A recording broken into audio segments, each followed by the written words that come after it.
Hey guys, welcome back to another video. Welcome back to the channel. In this channel, we talk about psychomarketing. We talk about the psychology behind why people buy, why some products work, why some markets, why some brands fail. In this channel, we discuss the psychology of persuasion, the psychology of influence, the social norms, and what goes behind a consumer behavior, consumer's decision when he decides to buy something. And today's topic is going to be around that idea. Why do people buy? Why do people buy some products more than other products? What makes those products amazing? Right? For example, let's say Coca-Cola. Why do people buy Coca-Cola so much? A lot of people, will start to answer this question like, we buy Coca-Cola because of this reason, because of that reason. So people might give a lot of logical answers for this, but I want to reframe the question and I want to ask another question. The question is, what does the popularity of Coca-Cola tell us about human behavior? Tell us about how people buy things, right? So instead of asking the question of why do people buy Coca-Cola that much, we are going to ask another question is, what does the popularity of Coke tell us, right? So first of all, what is Coca-Cola? Coca-Cola is a very old company. They have been making soft drinks from a very long time. So what is the first thing that we should understand is people like something which is sweet, which is a little bit fizzy, so Coca-Cola gives you sweetness and stimulation, both of these things at the same time. And both of these things are something that human beings, like our society, like not society, but human beings, people really value. We value things that are sweet, that are, high in calorie, that make us feel good. So there is a dopaminergic reward. When you drink Coke, it's sweet, it has a lot of sugar, so it spikes your sugar. It produces a lot of good chemicals, happy chemicals in your brain. Another thing is because of the time. Right, we trust, like when we are out, when we are having food, Coca-Cola has been around for such a long time that it's just trustworthy. It's just no-brainer. When you go to a, like when you are, let's say, smoking a cigarette, or when you are, having a party like barbecue party, or when you are eating biryani, or when you are eating anything, when you are eating some food. Right, it's very normal to go for, hey bro, can you give me some Coke? Because you know that most places are going to have it. So the easy access to Coke is another reason why people buy it. Another reason why people buy it is because of consistency. Like you can sometimes get a little bit warmer bottle of Coke, or a very cold, very like chilled, icy cold bottle of Coke, right? But you're never going to get a Coke that is bad. Right? There is no such thing as bad Coke. You would have never had bad experience while buying Coke. So the consistency is very amazing. So all these three things that we talked about, right? Time spent in the market. They have been around for such a long time and they are on the top of our mind, right? Consistency, they are consistent. You will never taste a bad Coke. It doesn't matter which country you go to. If you go to a random country and if you don't know what to order and if you're thirsty, you can, either order water, or the next thing that you're going to order is Coke. You will know that every Coke is the same throughout the world. Okay. So these are a couple of reasons why people buy Coke. So this tells us about human nature, that we like these things. We like these emotions. We like to feel these things. We value these things. What does the popularity of Apple tell us about human beings, right? So there can be multiple reasons why Apple is the biggest smartphone brand, the most profitable company in the world. So what does the popularity of Apple tell us? The first thing is, even if it's so costly, people are still buying it, right? Why? Because when it comes to technology, Apple is kind of synonym. It goes hand in hand with technology, with innovation, with human tech, like tech or innovation that's made for human beings, that's easy to use, right? Another thing is it is associated with some great people like Steve Jobs, and it is kind of the best smartphone brand. If you try to buy something best, right? For example, if you want to buy the best computer in the world, it would be very difficult to own that computer. It will be very difficult to that computer is going to be priced at a very high level. If you want to buy the best car or the best bike in the world, that those things are going to be very costly. A normal person would not be able to buy Porsche or a Bugatti or a McLaren. A normal person won't be able to buy Suzuki Hayabusa or some like H2R or some brands like this. But with phone, you can actually use the best phone in the world, which is the latest Apple, right? Now there is obviously there is a debate like whether Apple is as good as Samsung or not, but generally I'm not talking about techies, I'm talking about regular people, I'm talking about laymen. Laymen, like normal people, believe that Apple is the best phone and best smartphone technology to be ever made, and they believe it, and this is one of the reasons that they buy it, even if it is costly, right? So they can hold something which is the best in the world in their hands, right? At a price that people can, like, it's not very cheap, it's actually a very costly product, but it is still affordable. If you save for 1 year for an Apple, you can buy an Apple. But in order to buy the best house in the world, you'll have to save for your entire life, right? So all these things tell us unique things about human nature that you can use in your marketing, you can use in your sales, in your own product, in your company, to make the product more valuable, right? So instead of always trying to lower your prices, instead of always trying to give discounts and offers and this and that, you should give something else. You should try to attack the product. You should try to approach the market from a new context, from a new perspective. Let's look for another product. Like for example, the most sold bike in India is Hero Splendor. What does the popularity of Hero Splendor tell us about India? Tell us about Indian consumer.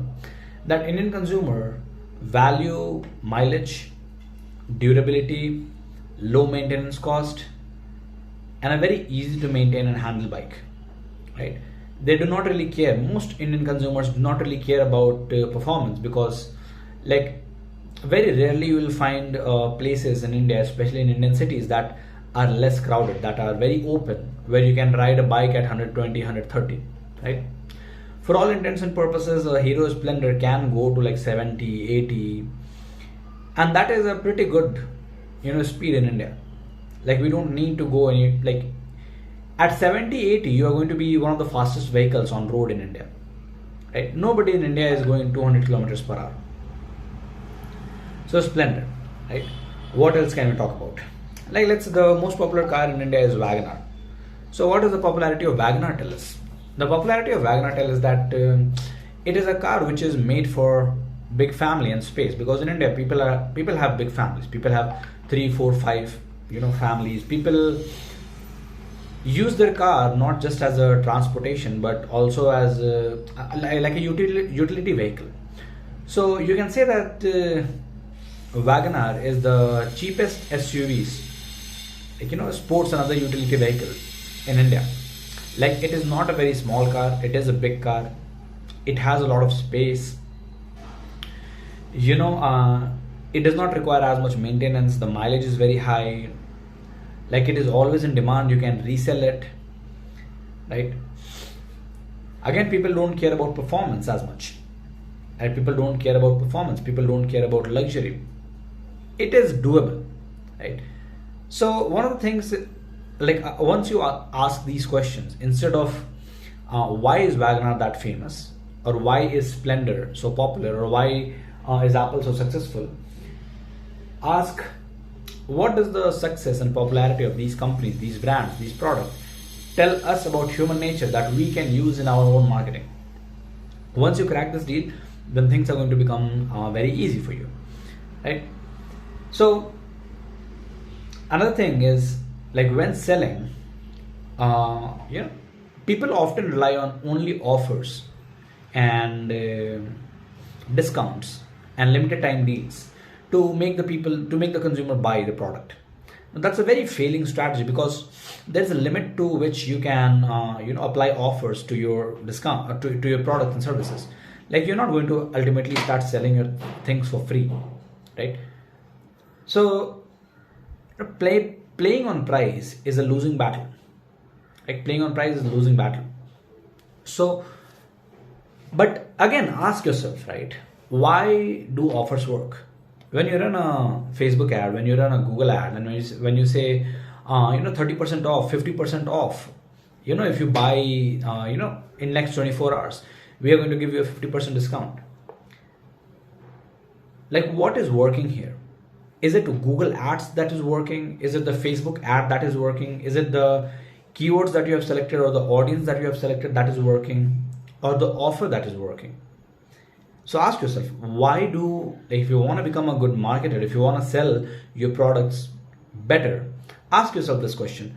Why do these things work? Why do people, even if you don't reduce the price of something, if you just write an offer like 25% off or 15% off only for today, people are still going to buy it, even if you do not reduce the price. So what does this tell you about human nature? So first of all, when we see limited time deals, what it does is it triggers our scarcity. It triggers because we value something which is scarce, right? As an entire civilization, humanity values something which is scarce. All consumers have a very strong fear of missing out on something, right? Even if they don't want something, if they see a price, they're going to be like, oh, let me just buy it and keep it, just in case in future if I need it.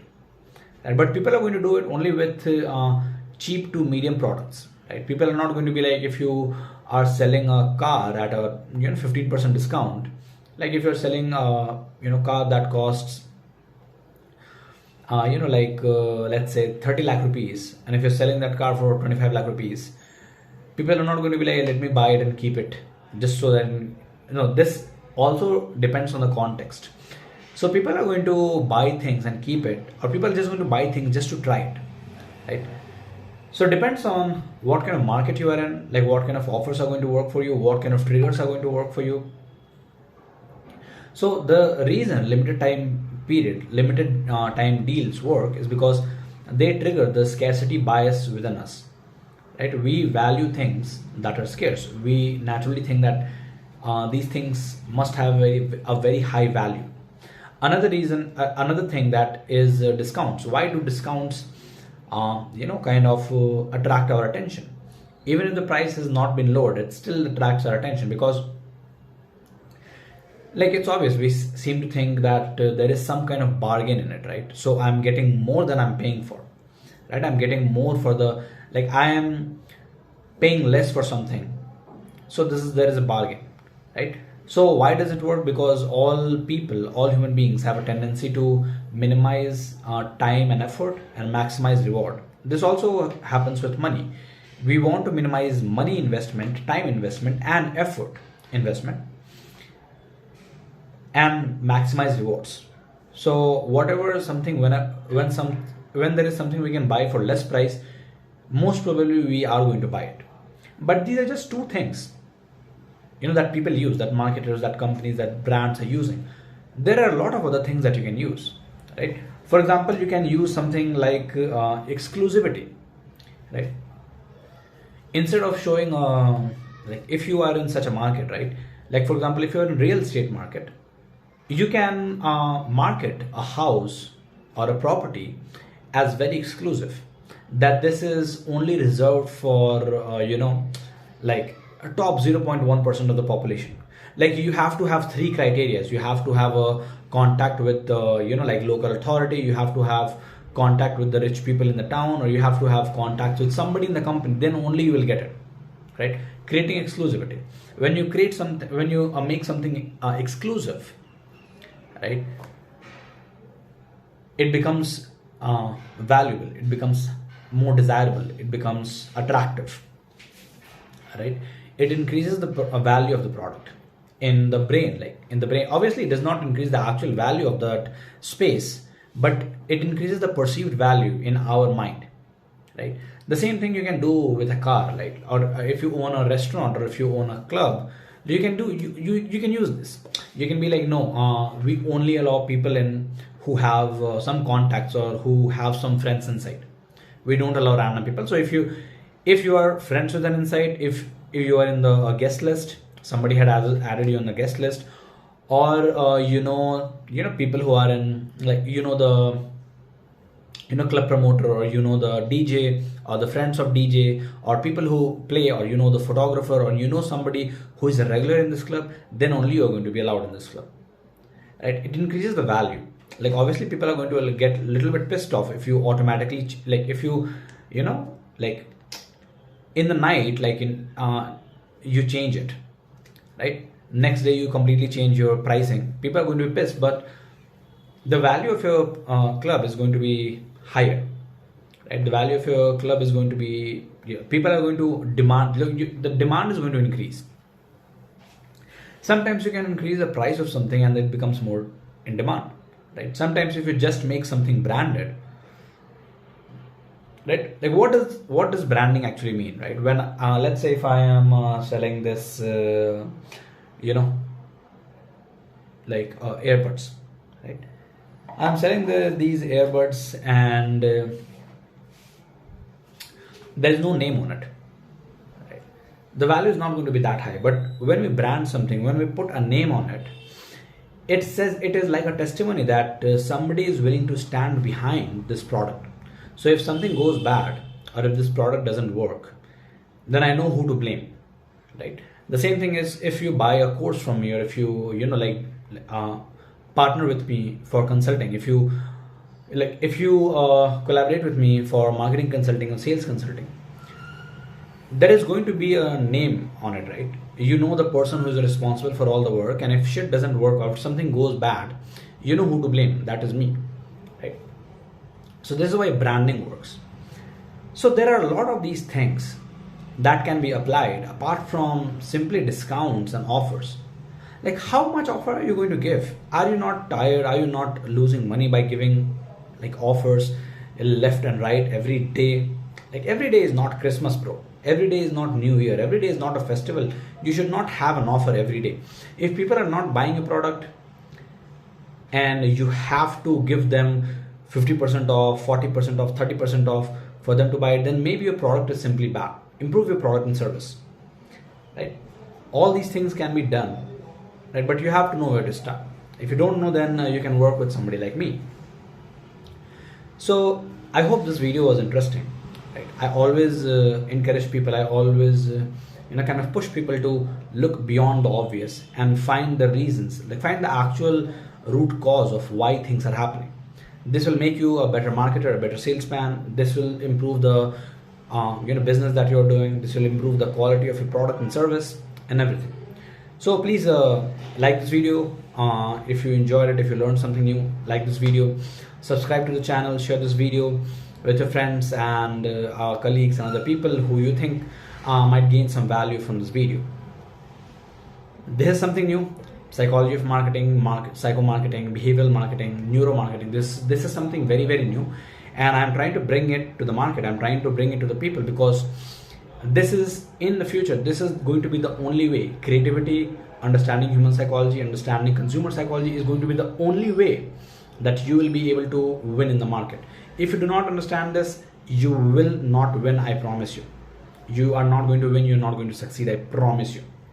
Now, thank you for watching. Have a great day. Bye-bye.